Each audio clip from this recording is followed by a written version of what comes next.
की जय। आप सभी को गणेश चतुर्थी को एडवांस में बहुत बहुत शुभकामनाएं और बधाइयां। मैं रीता आप सभी को नमस्ते और प्रणाम करती हूं। आप सभी जहां भी होंगे मस्त होंगे, खुश होंगे, स्वस्थ होंगे। आप सबके सामने हम एक गणेश चतुर्थी से संबंधित एक गीत लेकर के आए हैं। आप सभी हमारे गीत को सुनिएगा और कमेंट करके बताइएगा कि हमारा गीत आप सभी को कैसा लगा। और मेरे चैनल ऋतुजा अवधी लोकगीत को सब्सक्राइब करना मत भूलिएगा। धन्यवाद। के आस पास डोलाई गजानन हमसे ना बोलाई, मंदिर के आस पास डोलाई गजानन हमसे ना बोलाई, हमसे ना बोलाई ओ हमसे ना बोलाई, मंदिर के आस पास डोलाई गजानन हमसे ना बोलाई, ब्रह्मा से बोलाई हो विष्णु से बोलाई, ब्रह्मा से बोलाई हो विष्णु से बोलाई, लक्ष्मी के गोदिया में खेलाई गजानन हमसे ना बोलाई, लक्ष्मी के गोदिया में खेलाई गजानन हमसे ना बोलाई, मंदिर के आस पास डोलाई गजानन हमसे ना बोलाई, हमसे ना बोलाई हो हमसे ना बोलाई, मंदिर के आस पास डोलाई गजानन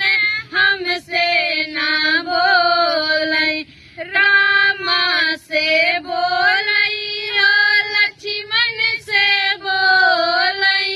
रामा से बोलाई हो लक्ष्मण से बोलाई, सीता के गोदिया में खेलाई गजानन हमसे ना बोलाई, सीता के गोदिया में खेलाई गजानन हमसे ना बोलाई, मंदिर के आस पास डोलाई गजानन हमसे ना बोलाई, हमसे ना बोलाई हो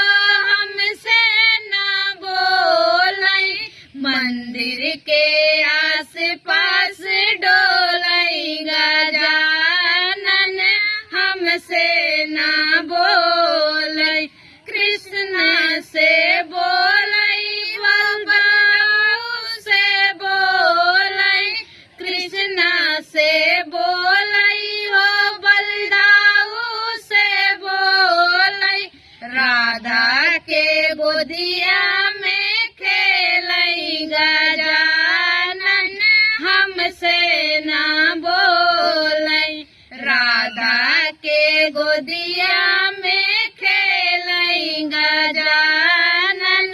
हमसे ना बोलाई, मंदिर के आस पास डोलाई गजानन हमसे ना बोलाई, हमसे ना बोलाई हो हमसे ना बोलाई, मंदिर के आस पास डोलाई गजानन हमसे ना बोलाई, साधु से बोलाई हो संतों से बोलाई, साधु से बोलाई हो संतों से बोलाई, भक्तों के गोदिया में खेलाई गजानन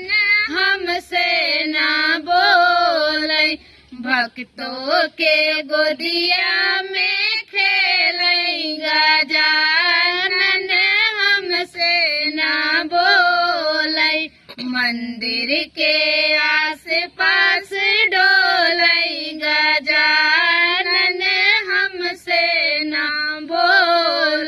बोला गणेश भगवान की